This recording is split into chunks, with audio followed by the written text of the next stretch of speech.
Liberty leading the people. Eugène Delacroix. The July Revolution of 1830 was an event that Delacroix simply had to paint. He felt it was his duty as a painter to record this event as the revolutionists felt it was their duty to fight. Delacroix's fascinating colors controlled the composition and combined with his intense brush strokes create an unforgettable canvas.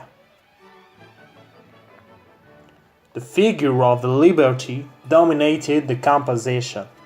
As she leads the charging people trampling over the corpses beneath them, she commands attention.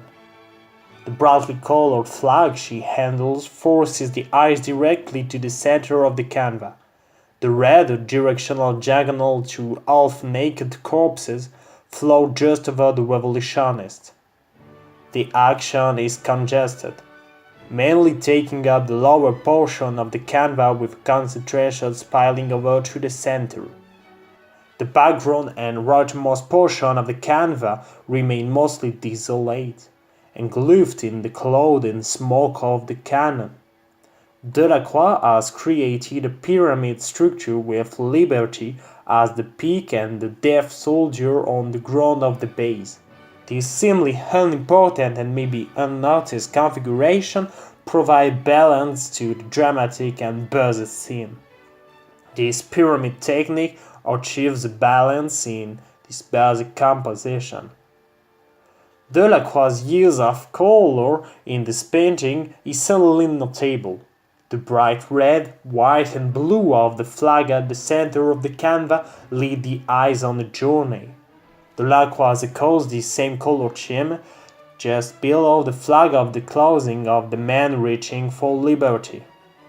His sash is red and white shirt peak out from a blue jacket. The colors of the flag are not used just for artistic pleasure. They represent France and the revolution. The fighters are united with liberty. The yellow of her dress is the same yellow of the hypnotic scarf of the wounded man raising himself at the sight of the heroine.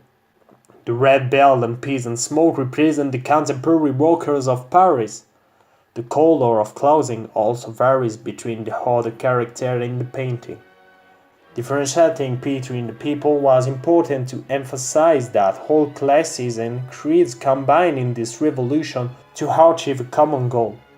For example, the man in the black top hat, booty and waistcoat is obviously of a more wealthy economic standing than the factory worker next to him.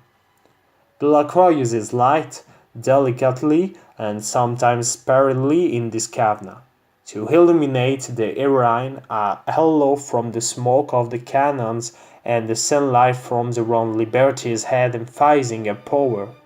Light drips onto the slave fighter below her in an effort to remember those who fought for Paris. Liberty leading the people conjures up feeling of power, freedom and victory. The Parisians are unstoppable. They unite and fight, led by the glorious and allegorical Liberty. Delacroix makes sure not to forget the dead and he emphasizes their important role. The viewer understands that victory was achieved only for the loss of lives.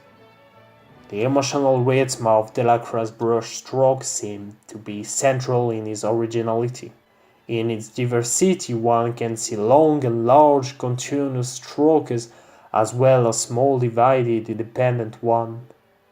Such technique had a great influence on the Impressionist and Post-Impressionist, particularly Van Gogh and Cézanne.